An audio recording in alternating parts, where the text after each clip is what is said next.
listen. Never in my life associated the word boring with baseball. We know what's up.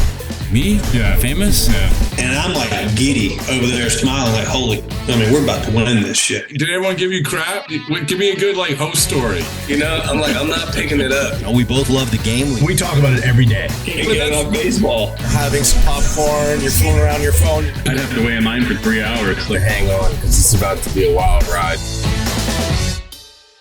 Another Pitch and Moan episode. I am your host, Courtney Finnicum, and I am back with Jonny Gomes. Feels like it's been forever, but I'm back. We are back. I'm thrilled. How are you? Right on schedule, of course. And how about this time of year, right? Leaves changing, weather cooling off, and frickin' October baseball. Sprinkled in some college football, some NFL. It's probably my favorite month of the year. I'm not going to lie. I agree with you. And I got to say, I have been so deprived because I have loved hearing these loud playoff crowds, right? Like, You know how it is. There is nothing like an October baseball crowd. And, fans are into every pitch. Even some fans are booing their teams. It's just such a different vibe. And it's something that I personally miss being a part of so much. Do you ever just get that urge to want to jump back in a uniform and get back on the field just for a quick October fix? I think JD Martinez said it best, and it's true. He's like, I'm addicted to the playoffs. And I'm fortunate enough to go with, I think, 4 or 5 different orgs, 5 or 6 different times.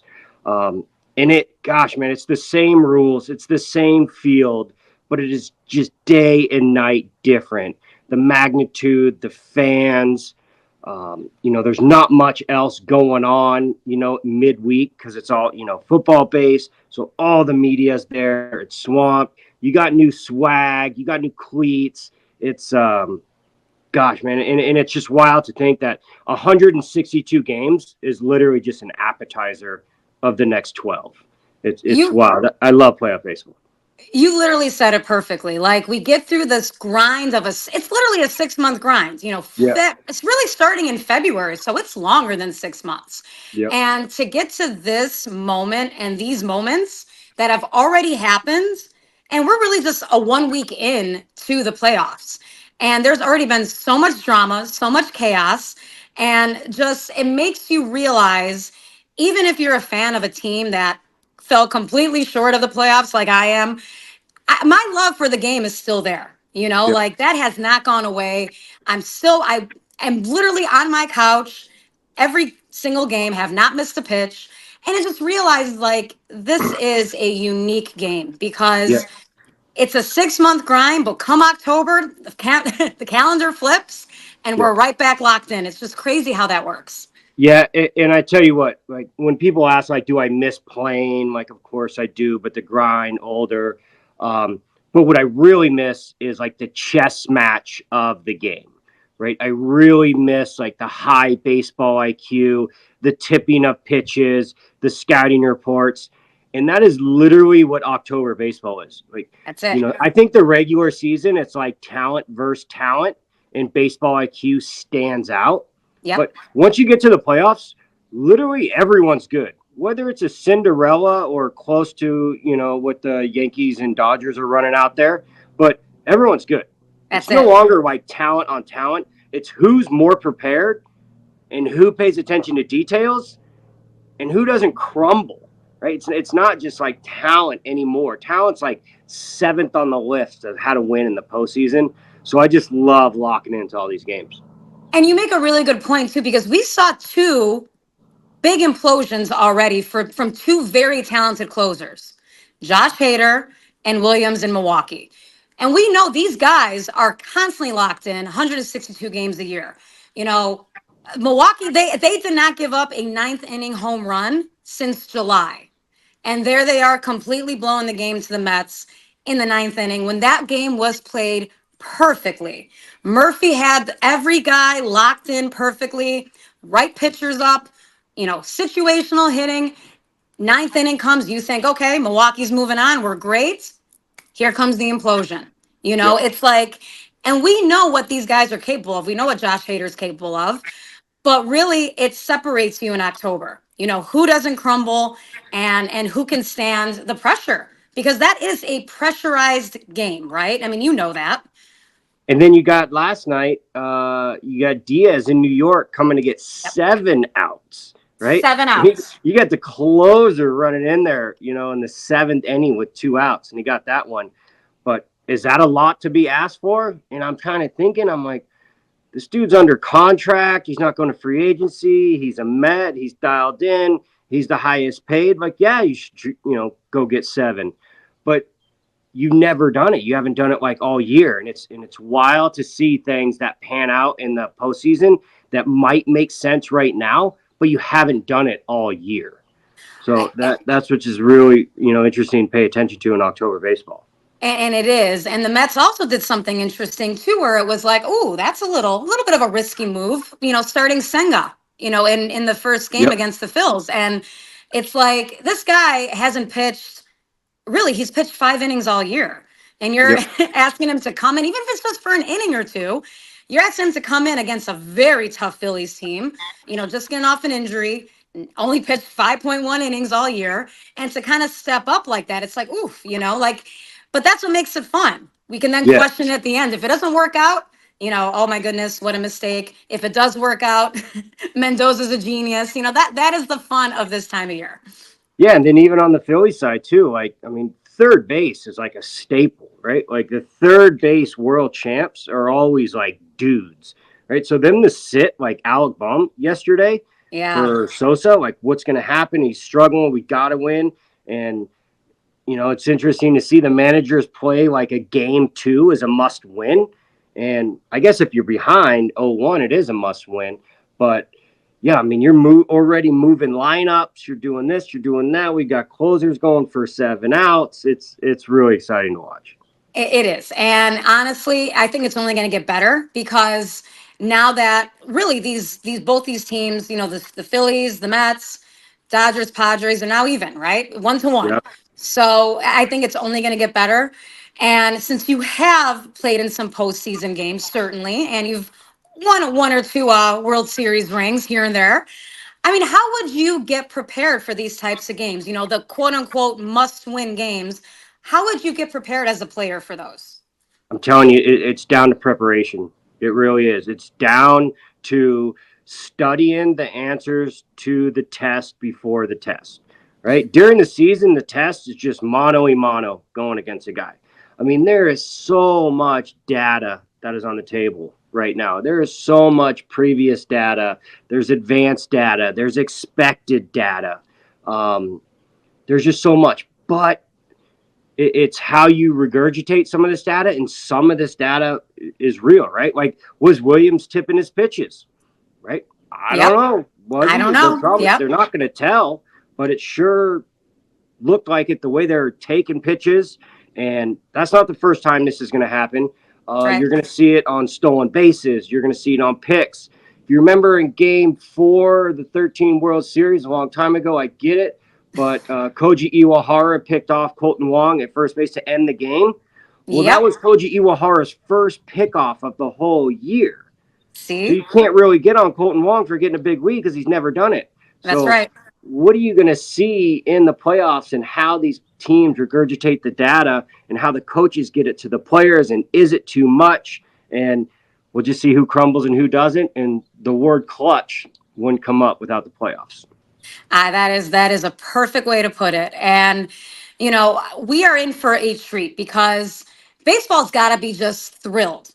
Not only do we have 3 division rivals, but one rival that isn't talked about enough, because it was a long time ago, is this Royals-Yankees rivalry that was happening for years back in the George Brett days.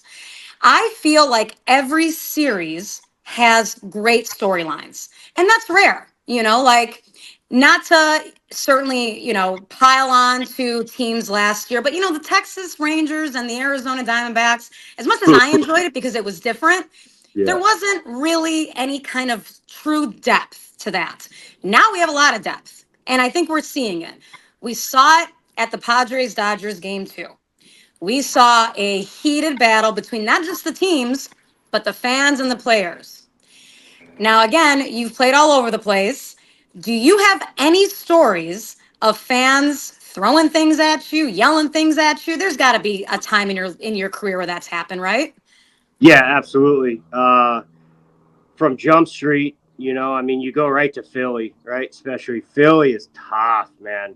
Philly is tough, from rocks getting thrown at your bus. I remember in the '08 World Series, John Kruk was on Baseball Tonight, way back ESPN. And I don't know if he gave out the address or if he just gave the name, not on purpose, just like, yeah, the Rays are staying wherever. And I mean, immediately there was probably 8 semi trucks in front of our hotel just blowing their horn, their big air horn. And you could just hear it just go down and kind of disappear. And then another one would come. And then another one would come all through the night. Yeah, these fans, the fans are probably as passionate as they've ever been, this year and the previous. But yeah, I mean, you see some tears, you see some praise. These fans are in the fight. That's really cool to watch. Well, I think it's funny. Do you think John Kruk? I mean, he is the one of the Phillies broadcasters, right? I mean, it's like he was trying to mess with you guys deep down. He's a jokester like that. I love me some John Kruk, and So do I. Whether he was trying to do it or not, it freaking worked, and I love it. It's little tricks of the trade.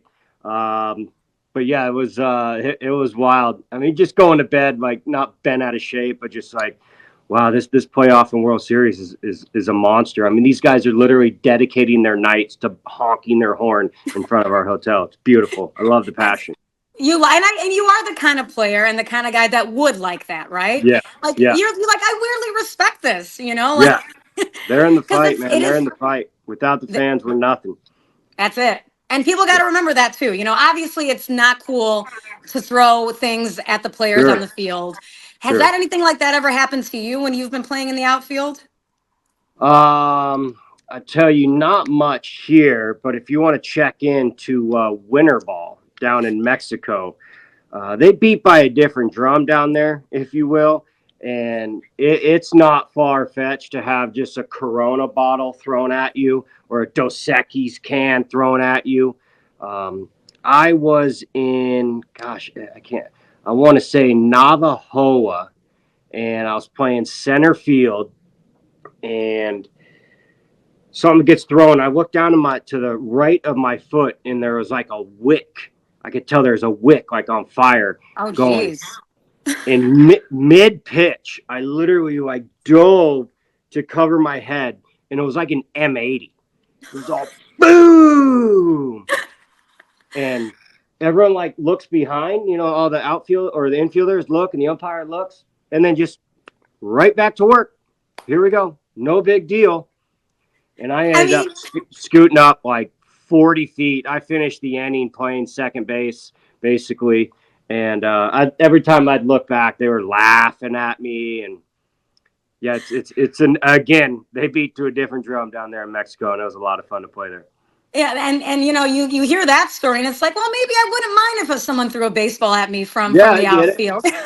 Yeah, I get it. Yeah.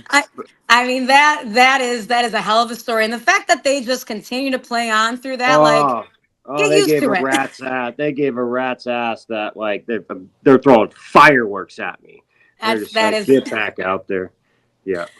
I mean, that is incredible. And I have heard some crazy winter ball stories because like you said, they fan a little bit differently down there. They don't play. Yeah. Some of the time of my life going down there, I saw so much different baseball action. Really good talent down there. Played in the Caribbean World Series, which is basically their World Series. Developed me as a ball player from playing down there. Skyrocketed as a player from seeing all the off-speed and different competition. But definitely different rules as far as what can go and what doesn't go. Do you feel, I mean, that's sort of a lost art now, are players going down to winter ball? You don't hear that too often, do you? No, you don't. And I don't know why. I mean, my generation and generations before me, that was where you went down to figure out if you're a prospect or not. That's when you went down to figure out what kind of dude you are. Yep. And I remember, coming up in the minors, it was like instructs, then it was the Arizona Fall League. Yep. And then it was winter ball. And you did all three. But it's changed. I get it. You know, they need you to rest and, you know, eat all, you know, salads and hummus and all this stuff.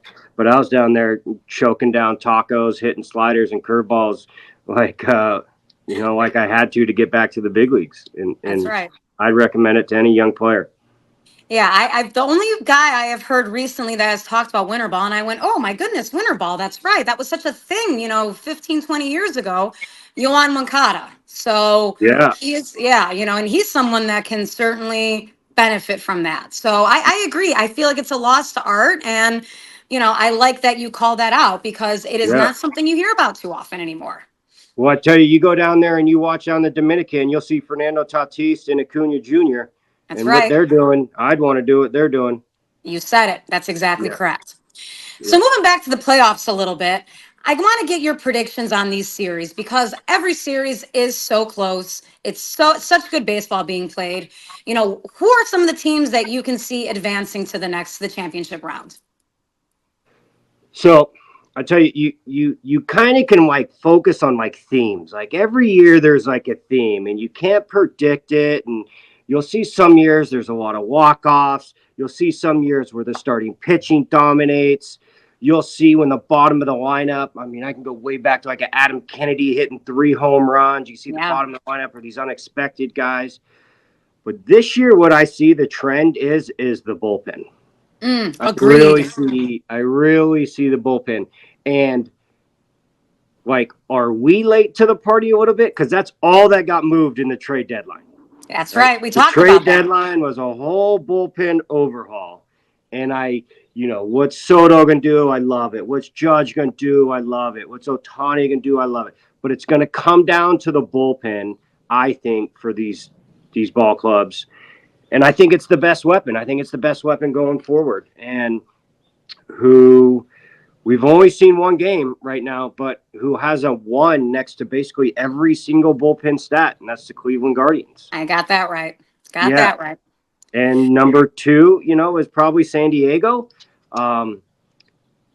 Kansas City's in there a little bit, but I mean, I just can I pick Cleveland? 100% I can pick Cleveland if we're matching up bullpens. Yep. And and then you're asking your starter just to go out and get, you know, 5 innings, and we'll just hand it over to these dudes. That's exactly right.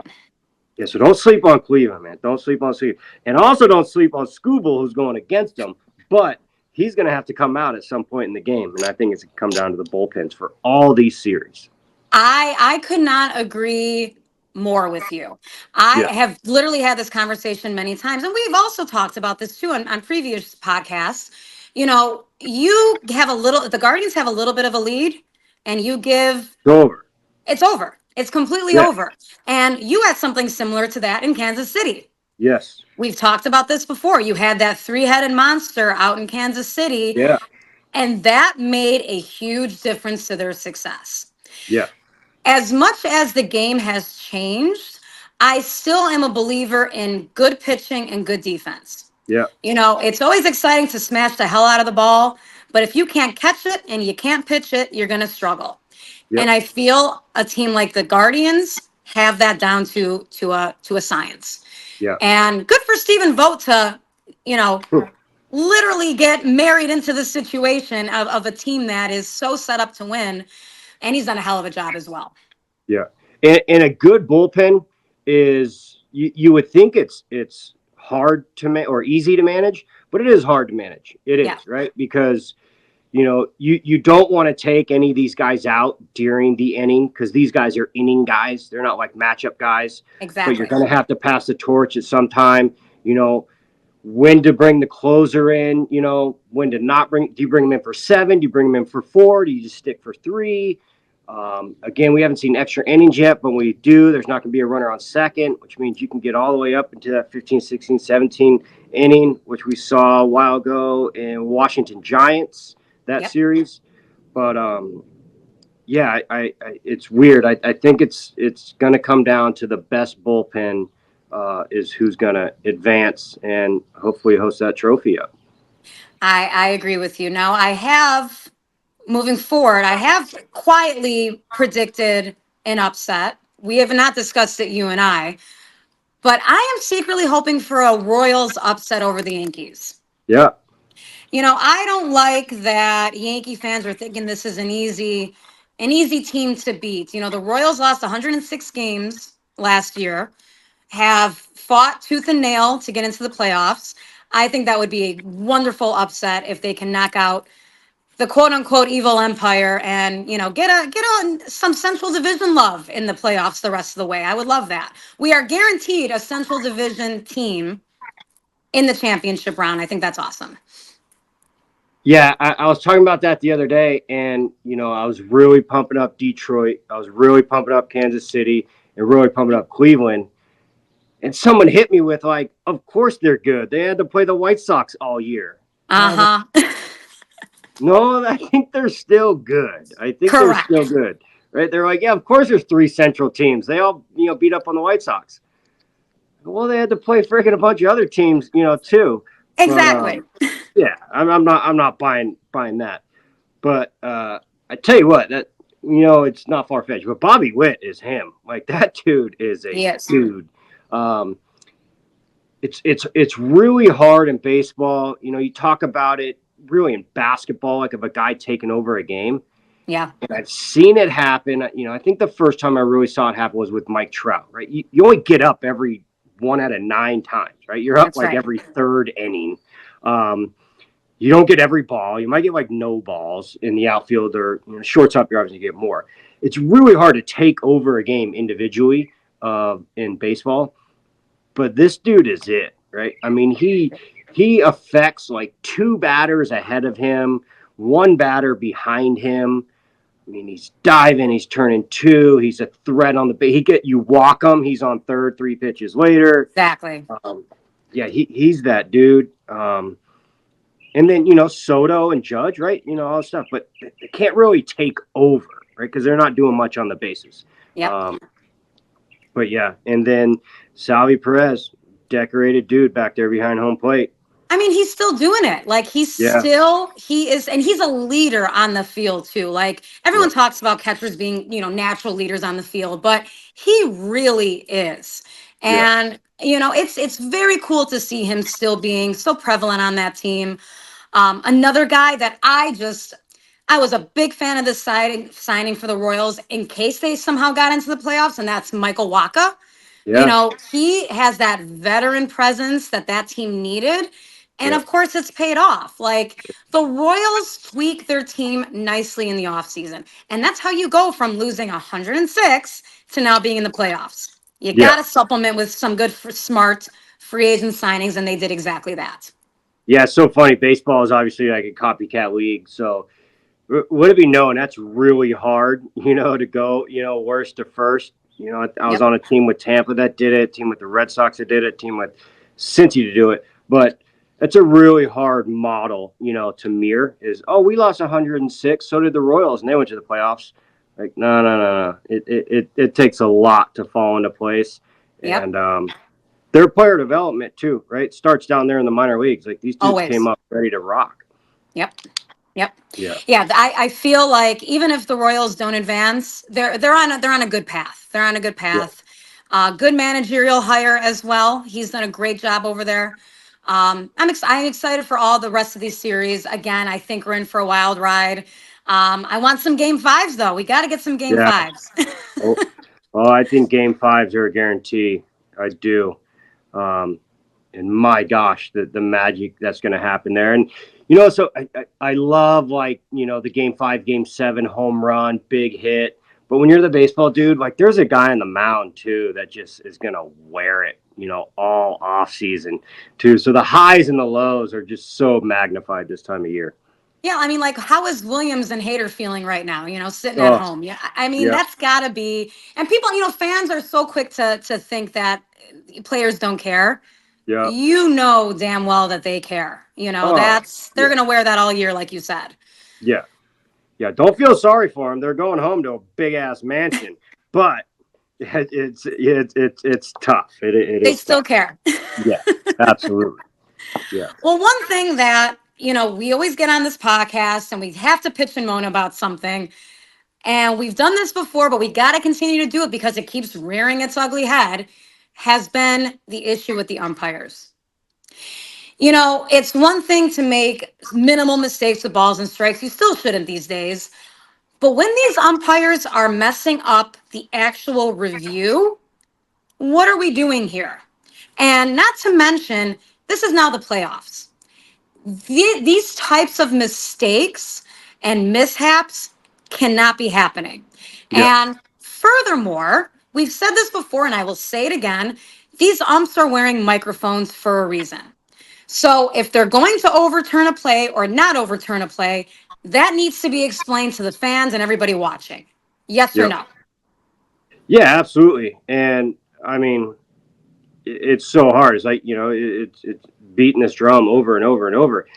And you'll see, like, when Scooble's pitching tonight, like, imagine going back there. Like, their job is really hard. Like, I'll give them all the credit in the world. Like, it's hard, but so is hitting a baseball and pitching a baseball and fielding a ground ball. Like, this is the highest level of competition you can ask. Ball comes fast, leaves fast, players run fast. But I just can't remember the umpires being involved as often, right? I want to go back to that infield fly rule in the Braves, when they threw all that stuff on the field. I thought that call was garbage. But it seems like something every game. I don't get it. I don't get it. And I just hope they fix it. Like, I don't want to, just bam, bam, bam. I just hope they rally around and find a way to fix it. But if instant replay is still wrong, I don't know. That's tough. That is tough. And I don't know what the solution is to rectifying the situation. We thought adding instant replay would stop these mistakes, and it still hasn't. And at some point, the league has to step in and figure this out and get with the umps and be like, listen, you're losing credibility almost every game here. What are we doing? This is not good for the league. Let's clean it up. Yeah. And I hope they do. And there's nothing we can do about it outside of sit and watch. But yeah, sometimes it's a little too glaring. Exactly. But again, it's a hard job. I get it. But at the end of the day, the umpires have a really hard job. Like, I get it. So do the players. But yeah, we can't have replay wrong. I mean, that replay room I've seen in the MLB office, that's millions and millions and millions of dollars. Like, they got to get that right. But yeah, we can't continue to beat this drum. I just hope, moving forward, it's player versus player, and the umpires, can stay out of it. Exactly, because this is becoming, again, a credibility issue. And you don't want to feel like the umps are controlling the game. For whatever reason, you don't want to feel that way. And if they're screwing up instant replay, you feel that way as a fan, as a player. It's frustrating. So I do hope they get this right, because it's just crazy. It's craziness that we instill this technology and they're still not getting it right. So, and I think they will. I mean, they don't want to get it wrong. I don't think they really do, but sometimes they do, and that's unfortunate, but it is what it is. Well, moving away from the playoffs here, because I do want to highlight something that you did a couple weeks ago that I think is very cool. You mentioned it on a previous podcast. You did experience going to the Oakland Coliseum on the last series, right? Yeah.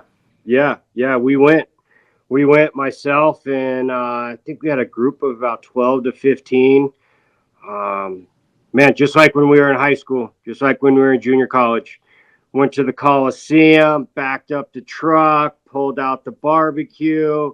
My buddy got on the tacos and got on the burgers. I think we were there at about 12:31 for a 6:30 game. Oh, you guys were locked in. Yeah, we're locked in, playing some cornhole, throwing the football around, telling stories. Yeah, it was the final supper, the Coliseum. It was. And we took it all in. And I knew, being in the area, but man, these poor fans took it on the chin. It was like a damn funeral. It was awful. Like, it was not a fun game at all. Right. Yeah, these people, the locals, were really bent out of shape, and I feel terrible for them. Did you yourself feel the emotion? I mean, were you choked up at all? Were you feeling just? I mean, like you said, you always say you grew up in Oakland A's pajamas, right? Like Yeah, this is your team. I yeah. can't even imagine. It was just kind of hard to swallow. I mean, you walk through that Coliseum or stadium. It's so old, but it just like bleeds history. There's Right. so much history there. I mean, the 70s A's were absolutely unreal. You know, the late 80 A's were unreal, winning 3 World Series in a row. In the late 80s, going to 3 World Series in a row. And I mean, I think everybody. I mean, these national players. Everyone knew Ricky Henderson. You know, the Bash Brothers, what they did. Yep. You know, Oil Can. I mean, Gene Tennis. I mean, it was just hard to swallow. Like the history book has closed. Like there's gonna be no more history. Yeah, it sucks. I hope some stuff falls through, and I don't know, sell, buy, whatever the hell has to happen. But I would love for them to find a way to stay in NorCal, even if they have to stay up in SAC. Yeah, it's, you saw so many fans, with their signs saying that, I remember in particular, this guy probably in his 70s saying that he was at the first game at the Coliseum and now he's at the last game of the Coliseum. And it's like, it's so heartbreaking because, these are memories and they're not just any memories. There's Mm-hmm. family memories, there's friendship memories. I mean, there's so Yeah. much that entails of being around a baseball team and following a baseball team that people just don't realize until you're a part of it. And Yeah. it's just sad that those memories are now gone. They're just gone. Well, and I think which isn't lost, definitely to the people that were there, but they lost the Oakland Raiders twice. That's right. Right? Ripped right from them. The Golden State Warriors ripped right from them. And then now the A's. I was talking to a Philly fan the other day. I go, could you imagine if the Eagles, the Phillies, and the 76ers left? Literally. And, I mean, they were speechless. They were just like, that can't happen. I go, no, it absolutely happened to the Oakland area. They lost their football team twice. They lost their baseball team, and they lost their basketball team. It's awful. It's unheard of, and it is very sad because you have fans there that live and bleed just like a lot of other fan bases do, and it's sad. I could not, as much as I get frustrated by my team, I could not imagine there being no Chicago White Sox. Right. I could not imagine that. So it's heartbreaking. I feel for you. I feel for the fans, and I feel for baseball. It's a loss for baseball that there's no more Oakland A's. I mean, they're going to be playing in Sacramento in a minor league stadium when it's 125 degrees down there, up there. So well, and that's what sucks too. It's going to be tough. Yeah, and there's going to be some young new fans that baseball comes to their area, and they're going to fall in love with the A's, and they're going to watch the A's for 3 years and beg mom and dad to go to the stadium. It's a small venue, so they're going to get autographs. They're going to get foul balls. It's going to be great, and then that team's going to get ripped from them. Exactly. Yeah, exactly. It's a hot mess. It's a mess. And it is a shame that it's come to this. And like you said, I also am rooting for the A's to stay somewhere in Northern California. I do hope for that. I won't hold my breath, but I'd love to see that happen. Yeah, likewise. Well, moving past all the playoffs and the Oakland stuff, something very exciting and different happened this week in the baseball world. And it's near and dear to you because you have a connection with this team. Terry Francona, back in the game after a year absence, friend of the broadcast. He's been on my podcast twice now. We love that. We love Terry. How exciting is that? Are you ready for Tito to be back in baseball? Yeah, I mean, Tito, I mean, geez. I mean, what he did with Cleveland, what he did with Boston, I mean, what he's done like his whole career. I think he's a Hall of Famer. I mean, I really don't think that's up for debate. I mean, I think he's a Hall of Fame manager. I think everyone would be on board. Maybe the debate would be not first year, but he's going into Hall of Fame. So I don't think he has to chase down some like more wins. Right. Would it pad it? Yeah, of course.